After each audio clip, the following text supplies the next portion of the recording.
Hello everyone, welcome back to my channel. ಇವತ್ತಿನ ಕ್ಲಾಸಲ್ಲಿ less 8 ಫಾರ್ಮುಲಾನ ಹೆಂಗ್ ಯೂಸ್ ಮಾಡಬೇಕು ಅನ್ನೋದನ್ನ ಹೇಳ್ಕೊಡ್ತೀನಿ. ಫಸ್ಟ್ ಫಾರ್ಮುಲಾ ಬರೆಯೋಣ. Less 8 is equals to less 10 add 2. ಅದೇ ರೀತಿ less 80 is equals to less 100 add 20. Problem solve ಮಾಡೋಣ ಇವಾಗ. First question 6 5 less 8.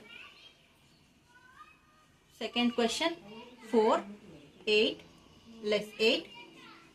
Third question 7 8 less 8. Fourth question 8 2 less 8. ಇದನ್ನ ಸಾಲ್ವ್ ಮಾಡೋಣ ಫಸ್ಟ್. ಇವಾಗ ನೋಡಿ 6 ಡೈರೆಕ್ಟ್ 5 ಡೈರೆಕ್ಟ್ ಇಲ್ಲ, ಸೊ ಫಾರ್ಮುಲಾ ಯೂಸ್ ಮಾಡ್ತೀನಿ. Less 5 add 10. ಈಗ ಲೆಸ್ 8 ಡೈರೆಕ್ಟ್ ಇಲ್ಲ, ಸೇಮ್ ಲೆಸ್ 9 ಫಾರ್ಮುಲಾ ಹೆಂಗೆ ಯೂಸ್ ಮಾಡಿ ಫಿಂಗರಿಂಗ್ ಯೂಸ್ ಮಾಡಿದ್ರು ಅದೇ ರೀತಿ ಇಲ್ಲಿ ಲೆಸ್ 8 ಫಾರ್ಮುಲಾದಲ್ಲಿ ಯೂಸ್ ಮಾಡ್ತೀನಿ. So less 8 formula less 10 add 2 less 10 add 2 ಈ ರೀತಿ ಮಾಡಬೇಕು. The answer is 3.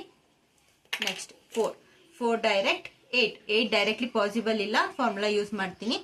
Less 2 add 10 less 8ಗೆ ಫಾರ್ಮುಲಾ ಯೂಸ್ ಮಾಡಬೇಕು. Less 10 add 2. The answer is 4.